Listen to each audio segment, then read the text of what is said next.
Voici le modèle de l'œil visant à l'infini. Alors tout d'abord, un tout petit peu de théorie avant de passer à la pratique. Voici la théorie. Donc je vais essayer de modéliser cet œil par ici une lentille de 150 qui va représenter l'ensemble cristallin rétine, l'ensemble cristallin corné, et l'écran qui va représenter la rétine. Comme je veux modéliser un œil qui vise à l'infini, il faut que je fabrique un objet à l'infini. Pour fabriquer un objet à l'infini, je vais prendre une lampe qui va éclairer un objet. Donc, voici la lampe qui éclaire un objet. Voilà, c'est un N ici avec une flèche noire. Cet objet va être placé au foyer objet d'une lentille de 150. Voilà la lentille de 150. D'accord ? Pour m'en assurer, alors j'ai une méthode qui est relativement simple. Je vais utiliser un miroir et je vais renvoyer le faisceau issu de l'objet qui sort de la lentille. Ce faisceau sortant de la lentille ressort parallèle et va être renvoyé sur l'objet lui-même. Je ne sais pas si ça se voit bien, ça sature un peu au niveau de l'image. Non, ça ne se voit pas. Moi, je le vois par contre. Donc, je vais essayer d'améliorer un petit peu la vidéo en diminuant l'intensité. Diminuant beaucoup l'intensité.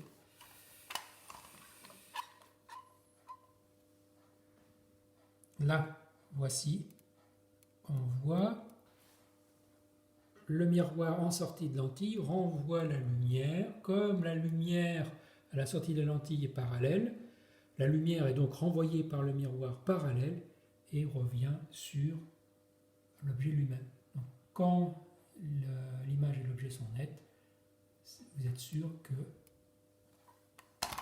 l'objet est placé en F de la lentille.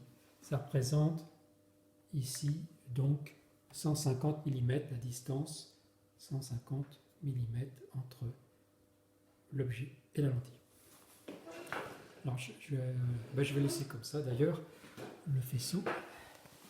Donc pour fabriquer l'œil artificiel, pour pouvoir faire des mesures, en particulier des mesures de grossissement, j'utilise ici une lentille de 150, comme sur le schéma que vous voyez ici, la lentille de 150 et l'écran. Voici la lentille de 150. Si on voit bien, 150, c'est pas sûr que, mais vous faites-moi confiance, c'est une 150. Et ici l'écran, le tout placé à 150 mm. Donc j'ai mis ici une cale de 10 cm parce que ça fait 2,5 plus 10 plus 2,5, 15 cm. 15 cm donc de 150. Eh bien, qu'est-ce qui se passe ? Le faisceau ici sortant de la lentille est parallèle parce qu'il provient d'un objet qui est situé à l'infini, en réalité au foyer objet de la lentille. Il arrive sur la lentille ici qui représente l'ensemble cristallin corné et ça focalise sur l'écran ici qui symbolise la rétine. Voilà.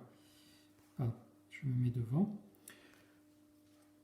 Pour mesurer l'angle sous lequel je vois cet objet situé à l'infini, le voilà l'angle alpha, je le renote,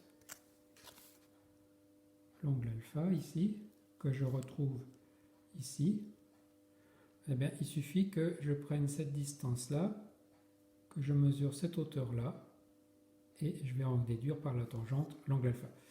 Je vais me référer pour tout ce qui suivra à, en fait, comme objet, je vais prendre la taille du cercle ici.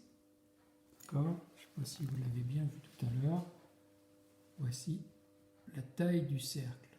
Voilà, ce cercle-là. Voilà. Donc je vais me servir de ce diamètre-là comme taille d'objet. Alors pour mesurer la taille de cet objet, je vais utiliser un décimètre. Et en fait, on s'aperçoit qu'ici, parce que je l'ai fait un tout petit peu avant, j'ai mesuré ici 1 cm. D'accord ? 1 cm de diamètre ici, de ce cercle. Je vais reporter donc cette distance ici dans mon petit calcul. Donc ça fait 1 cm. Donc là, toc. Pas facile d'écrire derrière une caméra. 1 cm. Donc 10 mm. Alors, je vais remettre 10 mm sur 150 mm. D'accord ? Donc 1/15e.